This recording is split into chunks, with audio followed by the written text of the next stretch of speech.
আমাদের জাতীয় মসজিদের খতিব হাজার হাজার ওলামায়ে কেরাম ওনার ছাত্র, এবং ওনার ব্যাপারে কারো কোনো এসকাল নাই যে উনি বড় আলেম, বিজ্ঞ আলেম, এ ব্যাপারে কারো দ্বিমত নাই। যা বাইতুল মুকাররমের সম্মানিত খতিব শেখ আল্লামা আব্দুল মালিক হাফিজাহুল্লাহ, তিনি নিজে জানাজা পড়েছেন। আলহামদুলিল্লাহ বলেন। ভাগ্যবতী একজন মহিলা ছিলেন।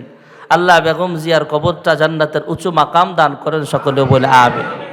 তবে এখানে আরেকটা কথা না বললেই নয়, অনলাইনে এটা নিয়ে অনেক ট্রল হচ্ছে। অনেক আমাদের মুখালেফ ওলামায়ে আলেম আছে কিছু, ওরা জানাজার বিরুদ্ধেও কথা বলছে। জানাজার নিয়মটা আমরা যেভাবে পড়ি, আপনি আমি আমরা যেভাবে জানাজার নামাজটা পড়ি, আমিও যে নিয়মটা বলি সেভাবেই আব্দুল মালিক সাহেবও বলেছেন যে প্রথম তাকবীর হবে, তাকবীরের নিয়তের পরে তাকবীর হবে, তাকবীরের প্রথম তাকবীরের পরে সানার সাথে একটা শব্দ বাড়ায়া দিব, ওয়াজাল্লা সানা উকা। এর পরের তাকবীরের পরে দুরূদ শরীফ। তাহলে দুই তাকবীর শেষ। এরপরে তাকবীর হবে, এরপরে দোয়া, এরপরের তাকবীর, এরপরে সালাম ফিরাবেন। সুন্দরভাবে উনি বুঝাইয়া দিছে। কিন্তু এটা নিয়ে আমাদের কিছু ভাই অনলাইনে খুব নিজেদের ইলম জাহের করার চেষ্টা করছে। ওরা বলতে চায় যে কিসের নামাজ পড়ছে, বাইতুল মুকাররমের কিসের খতিব, উনি জানাজার নামাজই জানে না। এটা বলার পিছনে কারণ হলো ওরা মনে করে যে এটা নামাজ। আচ্ছা, আমরা যে নামাজ পড়ি সাধারণত, আমাদের নামাজের ভিতরে রুকু আছে না নাই? সেজদা আছে না নাই? সূরা ফাতিহাও আছে। ওরা যে হাদিসের দলিলটা দেয়, লা সলাতা ইল্লা বিফাতিহাতিল কিতাব, কেউ যদি নামাজে সূরা ফাতিহা না পড়ে তার নামাজ হবে না। ফাতিহা ছাড়া কোনো নামাজ নাই, কোনো রাকাত নাই। তো আরেক হাদিসে তো রুকু ছাড়াও কোনো নামাজ নাই, সেজদা ছাড়াও তো কোনো নামাজ নাই, এটাও তো আছে। সমষ্টিগতভাবে ওনাদের এই কথার জবাব হলো যে ফাতিহা ছাড়া নামাজ হবে না। এটা নিয়ে যে ওরা বিভিন্নভাবে ইখতিলাফ করছে জনসম্মুখে, মানুষের সামনে, অনলাইনে আইসা, এর জবাব হলো জানাজার নামাজ এটা সলাতুল জানায়েজ, কিন্তু এটা এই সলাত দ্বারা নামাজ বুঝায় না, এটা দোয়া। সলাতের অনেকগুলো ব্যাখ্যা। কারণ জানাজা যদি এটা নামাজ হতো তাহলে রুকু হতো, সেজদাও হতো, বৈঠকও হতো। আখিরি বৈঠক তো ফরজ। তো এটা নামাজ না, না দোয়া? দোয়া। নামাজ ফাতিহা ছাড়া হবে না, কিন্তু এটা দোয়া, এটা জানাজা না। আরেকটা মজার ব্যাপার হলো, এটা আপনারা সহজেই বুঝবেন, লা সলাতা ইল্লা বিফাতিহাতিল কিতাব যে হাদিসটা আছে, আও কামা ক্বালা আলাইহিস সালাতু ওয়াস সালাম, এই হাদিসটা যেই সাহাবী থেকে বর্ণিত, রাবি যাকে বলি আমরা, যেই সাহাবী থেকে এই হাদিসটা বর্ণিত, ওই একই সাহাবী জানাজা পড়তেন আমরা যেভাবে পড়ি। তাহলে উনিও জানে জানাজা এটা নামাজ না, এটা দোয়া। অতএব এগুলার ফিতনা আমরা পড়বো না। এগুলা ইখতিলাফ জিনিস যারা করতেছে করুক।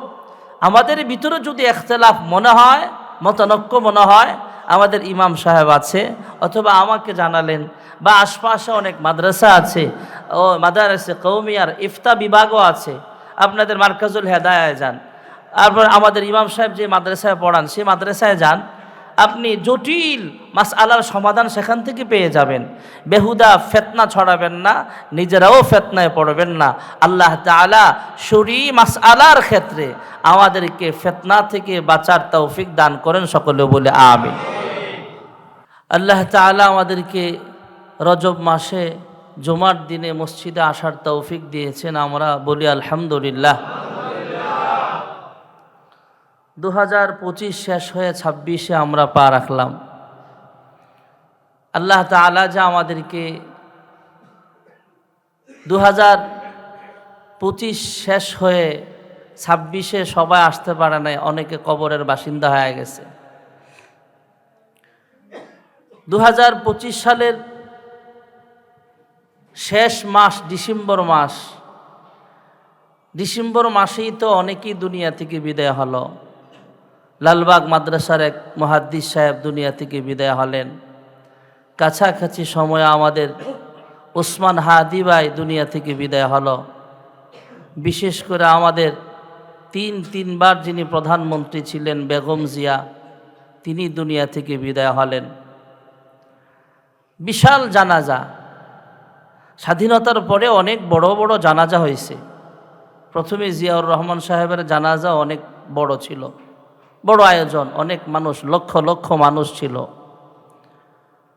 এরপরে আমাদের বাংলাদেশের একজন মুরব্বী আলেম আল্লামা আহমদ শফি রহমতুল্লাহ আলাই, আল্লামা আহমদ শফি যখন দুনিয়া থেকে বিদায় হলেন, তখন বাংলাদেশ গভর্নমেন্ট কিন্তু আলেমদের পক্ষে না, বিপক্ষে।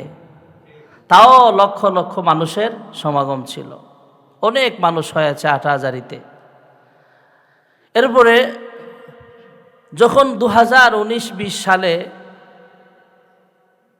করোনার লকডাউন শুরু হলো, তখন আমাদের বাংলাদেশের একজন প্রবীণ ওয়াইজ মুরব্বী আলেম, সুনামধন্য আলেমে দ্বীন, বিবারিয়া যার বাড়ি ছিলেন, আল্লামা জুবায়ের আহমদ আনসারী রহমতুল্লাহ আলাই, এই লকডাউনের সময় লক্ষ লক্ষ মানুষের সমাগম হয়েছিল, বিশাল আয়োজন, অনেক মানুষ হয়েছিল। এটা নিয়ে কিন্তু সাংবাদিকরা আরও আমাকে বিপক্ষেও লেখছে অনেকে, বিশেষ করে আমাকে পাতলা খান, ব্যারিস্টার সুমন মিয়া ইচ্ছা মতো কয় যে এই জানাজায় যারা আইছিল, এই জানাজায় যারা আইছিল সবাই নাকি করোনা পুরা দেশে ছড়ায় দিছে। কয়েকটা গ্রাম তো লকডাউনের পরে, এই জানাজার পরে একদম ঘর থেকে মানুষকে বের হইতেই দেয় নাই। 15 দিন পরে টেস্ট করে দেখে কি এর জানাজায় যারা আছে একটারও করোনা হয় নাই, আলহামদুলিল্লাহ বলে। তো এরপরে আরো বড় বড় জানাজা আমরা দেখেছি। 2012 সালে তখন যিনি সরকার প্রধান যারা ছিল, এরা আমাদের আলেমদের পক্ষে ছিল না, এই জন্য সাংবাদিকরা এগুলা আমাদের পক্ষে লেখাও নাই যে এত মানুষ হয়েছে, কত মানুষ হয়েছে। শাইখুল হাদিস আল্লামা আজিজুল হক রহমতুল্লাহ আলাই, ওনার জানাজাও বড় একটা আয়োজন ছিল, রমজান মাস ছিল, তাও আমি নিজে উপস্থিত ছিলাম। এরপরে 2012-তে ইন্তিকাল করলেন আল্লামা মুফতি আমিনী রহমতুল্লাহ আলাই। তখনও গভর্নমেন্ট আমাদের বিপক্ষে ছিল, এই জন্য মানুষ বেশি আসেও নাই, ঝামেলাও ছিল দেশে। আর উনি তো মারা গেছেন গৃহবন্দী অবস্থায়, এটাও বিশাল জানাজা। এরপরে 2025 সালের 2025-এর শেষ মাসে ডিসেম্বরে আইসা আমাদের ওসমান হাদি ভাই, তিনি দেশের এমপিও না, বড় শাইখুল হাদিসও না, হাটহাজারির মুহতামিমও না, ফরিদাবাদের মুহতামিমের মতো পাওয়ারও না, সাধারণ একজন জেনারেল মানুষ আমাদের মতো, কিন্তু হকের পক্ষে তিনি লড়ে গেছেন। ওনার জানাজায় মানে আমরা ধারণার বাহিরে এত মানুষ হবে, বিশাল আয়োজন, বিশাল মানুষ ছিল, অনেক মানুষ, যেটাকে আমরা হাজার হাজার বলি না, লক্ষ লক্ষ বলি। আর 15 দিনের ব্যবধানে আমাদের সাবেক প্রধানমন্ত্রী বেগম খালেদা জিয়া দুনিয়া থেকে বিদায় হলেন। ওসমান হাদি ভাইরে আর কয়জনে চিনে? ওনারা তো সবাই চিনে। ওনার জানাজায় অনেক মানুষের সমাগম, অনেক মানুষের নেতৃত্বে আল্লাহ তাআলা ওখানে কিন্তু আল্লাহ তাআলা ওনাকে নিয়ে গেছেন, কিন্তু উনি যে আসলেই মানুষের অন্তরে অন্তরে জনপ্রিয়তা ওনার ছিল, এটার প্রমাণ জানাজাই তার প্রমাণ। এই জানাজার ভিতরে আল্লামা মামুনুল হক সাহেব উপস্থিত ছিলেন, চরমনায়ওয়ালারা উপস্থিত ছিলেন, আল্লামা মিজানুর রহমান আজহারি সাহেব তিনিও ছিলেন, আহমদুল্লাহ সাহেব তিনিও ছিলেন, অসংখ্য ওলামা এখানে। জানাজার লাশও তো ওরা ধরছে, জানাজার কফিনটা, খাতটা, অসংখ্য ওলামায়ে কেরামের উপস্থিতি। এর পিছনে আরো বড় প্লাস পয়েন্ট হলো, গর্বের বিষয় হলো, গভর্নমেন্ট আমাদের পক্ষে, এবং সরকার প্রধান যারা ওনারা নিজেরা উপস্থিত ছিল। ছাত্র নেতা যারা জুলাই আন্দোলনের এনসিপির যারা আছে, ওনারাও হাসানাত আবদুল্লাহ সহ, সার্জিস আলম সহ, নাহিদ ভাই সহ সবাই উপস্থিত ছিলেন। আর সবচেয়ে ভালো লাগছে একটা বিষয়, যেটা না বললেই নয়, অনেক নেতারা তো জানাজার লাশ সামনে নিয়ে লম্বা চূড়া বক্তব্য দেয়, কিন্তু আমাদের তারেক ভাই সুন্দর বক্তব্য দিচ্ছেন, অল্প কথায়, একদম গ্রাম্য মানুষ যেভাবে বলে যে ভাই আপনারা কেউ ফান্নাতে না থাকলে চাইয়েন, এইভাবে। এটা আপনাদের কোনো দলের পক্ষে বিপক্ষে বলার জন্য না, যারা সত্য সেটা বলছি, যে সাধারণভাবে আমরাও যখন আমাদের বাবার জানাজা মার জানাজা যায় আমরা একটু কথা বাড়ায় বাড়ায় বলতে চাই যে একটু 2 মিনিট কথা বলি। উনি একদম সংক্ষেপে, যে আমি জিয়াউর রহমান সাহেবের ছেলে, আমার মা মারা গেছে, আমার মার কাছ থেকে যদি কেউ কষ্ট পেয়ে থাকেন মাফ করে দিয়েন, পাওনা দানা থাকলে আমরা জানেন। সাধারণ ভাষা, এটা প্রশংসনীয় কাজ। এই জানাজা পড়াইছে কে দেখেন, আমাদের জাতীয় মসজিদের খতিব, হাজার হাজার ওলামায়ে কেরাম ওনার ছাত্র, এবং ওনার ব্যাপারে কারো কোনো এসকাল নাই যে উনি বড় আলেম, বিজ্ঞ আলেম, এ ব্যাপারে কারো দ্বিমত নাই। যা বাইতুল মুকাররমের সম্মানিত খতিব শেখ আল্লামা আব্দুল মালিক হাফিজাহুল্লাহ, তিনি নিজে জানাজা পড়েছেন, আলহামদুলিল্লাহ বলেন। ভাগ্যবতী একজন মহিলা ছিলেন। আল্লাহ বেগম জিয়ার কবরটা জান্নাতের উঁচু মাকাম দান করেন, সকলে বলে আমিন। তবে এখানে আরেকটা কথা না বললেই নয়, অনলাইনে এটা নিয়ে অনেক ট্রল হচ্ছে। অনেক আমাদের মুখালেফ ওলামায়ে আলেম আছে কিছু, ওরা জানাজার বিরুদ্ধেও কথা বলছে। জানাজার নিয়মটা আমরা যেভাবে পড়ি, আপনি আমি আমরা যেভাবে জানাজার নামাজটা পড়ি, আমিও যে নিয়মটা বলি সেভাবেই আব্দুল মালিক সাহেবও বলেছেন যে প্রথম তাকবীর হবে, তাকবীরের নিয়তের পরে তাকবীর হবে, তাকবীরের প্রথম তাকবীরের পরে সানার সাথে একটা শব্দ বাড়ায়া দিব, ওয়াজাল্লা সানা উকা, এর পরের তাকবীরের পরে দুরূদ শরীফ। হ্যাঁ, তাহলে 2 তাকবীর শেষ, এরপরে তাকবীর হবে, এরপরে দোয়া, এরপরে তাকবীর, এরপরে সালাম ফিরাবেন। সুন্দরভাবে উনি বুঝাইয়া দিছে। কিন্তু এটা নিয়ে আমাদের কিছু ভাই অনলাইনে খুব নিজেদের ইলম জাহের করার চেষ্টা করছে।